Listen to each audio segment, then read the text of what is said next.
off someone's ears is one thing, but to eat them. By any standards, this is gross.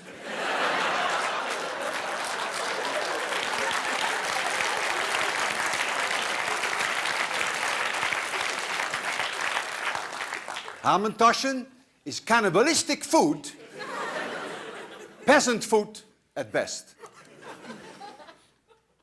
The latkes are connected with a miracle and with Hanukkah. Remember, there was only enough oil for one day, but it lasted 8 days. And Hanukkah became the festival of lights. So I asked my friend, Rabbi Joseph Cohen, who was right there in the audience. I said, Joseph, why is it that we eat latkes as Hanukkah? And he was kind of surprised. He says, have you tried them? And I said, well, of course. And he said, well, what did you feel? I said, what do you mean, what do I feel? He says, Walter, latkes are divine. They have a magic power. And most people who eat them experience that. Why do you think that Hanukkah is the festival of lights? That is not because of that oil miracle, which probably never happened in the first place. But it is because of the latkes. The light comes from the latkes, not from the oil. He said in Hebrew, latkes and light is equivalent. And he said, you as a physicist should know that Einstein's equivalence principle is based on that. It is the foundation of general relativity. He says, when you think of light, you probably think of Maxwell's equations. He says, but when I think of light, I think of latkes. Joseph, I am very sorry, but when you said these words, I really thought you were crazy, you were nuts. But in passing, I discussed this with Marcus Henkin, who is here. And Marcus said, Walter, if latkes really can produce light, we should be able to demonstrate that in the laboratory.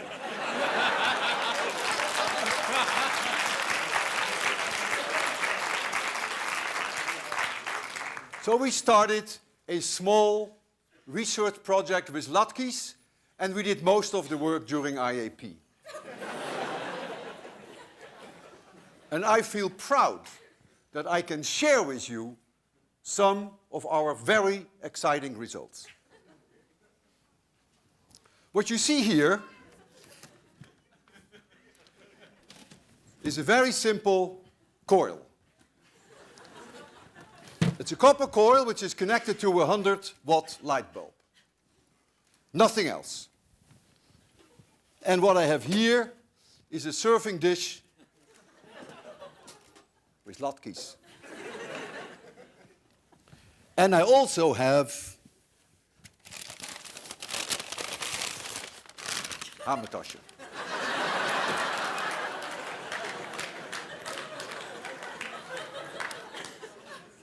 This latke is from Bread and Circus. Watch me closely.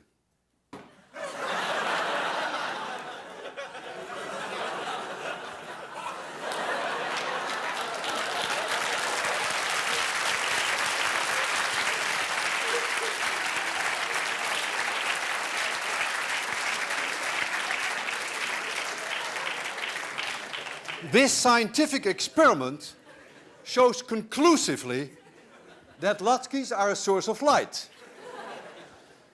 The radiation field of the latke couples to the coil, and it generates a current in the coil which powers the light bulb. This is not a trick. I'm not a magician. My scientific integrity is on the line here tonight.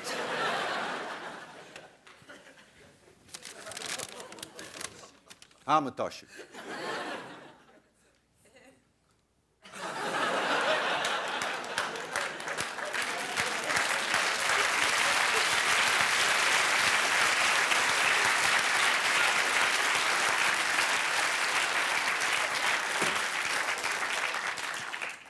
as expected. This is a homemade latke. I made it myself last night, and it is badly burned. I'm sorry, I'm a lousy cook. But it makes no difference, you see. Burned or not burned, the power is still there.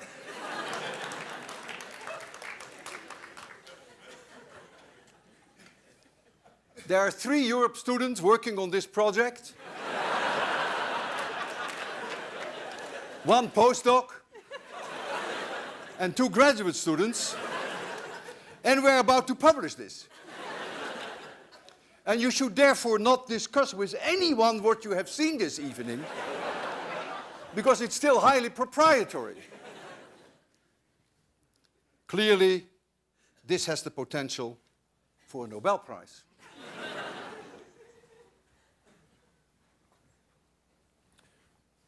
Donald Sadoway, professor of material sciences. He prefers Hamentashen over a latke. And to make it even worse, the head of the physics department, Professor Mark Kastner, agrees with him.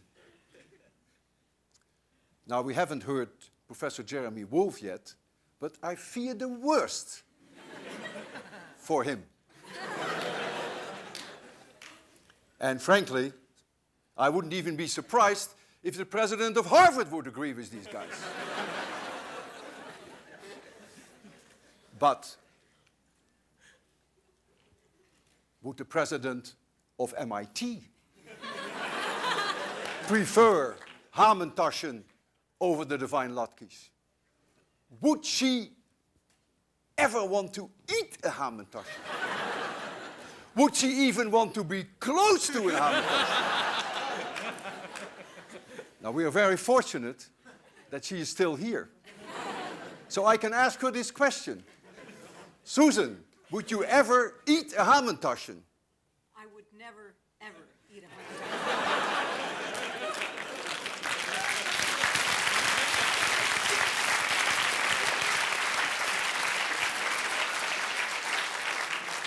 Susan, would you ever even want to be close to a Hamentashen? I would never even want to be close to a Hamentashen.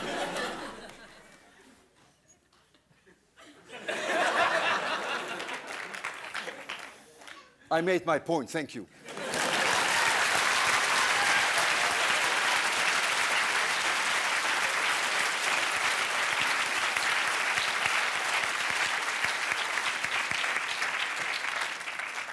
Thank you very much, Professor Lewin.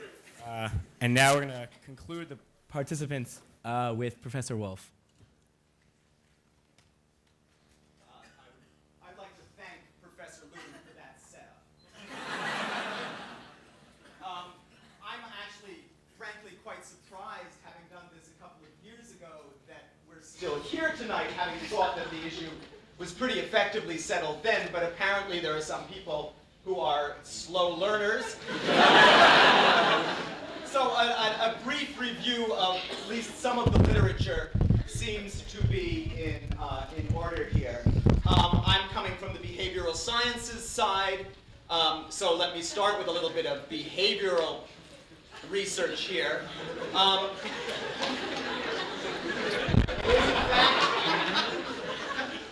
As Professor Lewin said, we must give due credit to the opposition, and it is certainly the case that while rats will work for Hamentashen, they work a lot harder for latkes. This is not necessarily...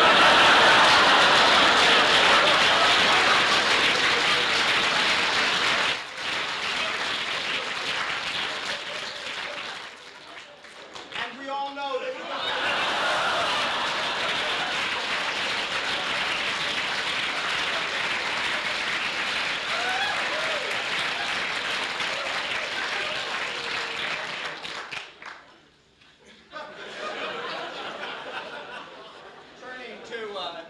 To get a little closer to President Hockfield's neighborhood, we could turn to psychophysiology. Well, this is...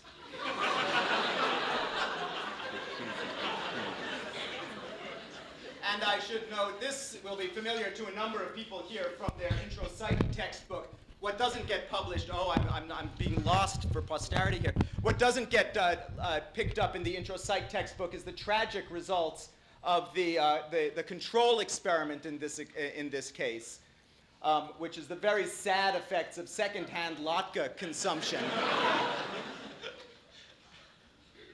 It would not be, I would be remiss if I did not address the issue of Freud's attitudes on these topics.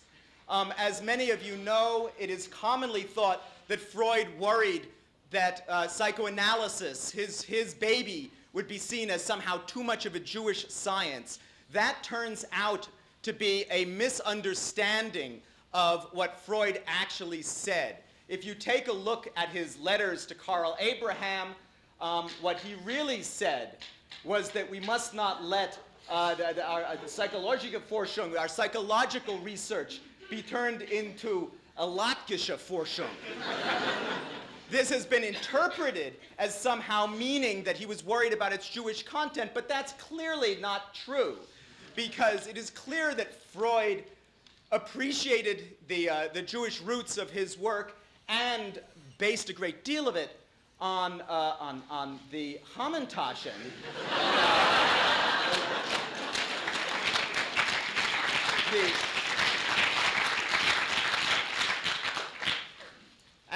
This Professor Lewin put his scientific integrity on the line here, which is actually very sad. I actually found something in the real scientific research that bears on this. It turns out that there's very little evidence in the scientific literature or in literary sources of schizophrenia before the 19th century. Nothing in the Greeks and the Romans, scattered references in Renaissance and later periods. And you can check that's a real journal. And we need to know where, if schizophrenia is a new disease, where does it come from? The answer is published in a journal called Medical Hypotheses a few years ago. I kid you not. A strong case can be advanced incriminating this widely, in fact, almost universally consumed vegetable tuber. But the really big question, the question that was put to us by Professor Lewin, is this.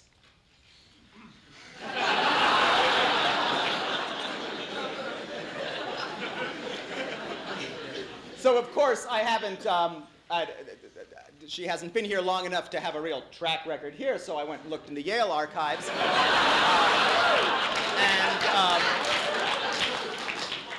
What you find, this is a headline from the Yale paper, complete with a beautiful picture. And what you discover here is, this is Hockfield inducted into the Order of the Hamentashen. You can tell because the hat is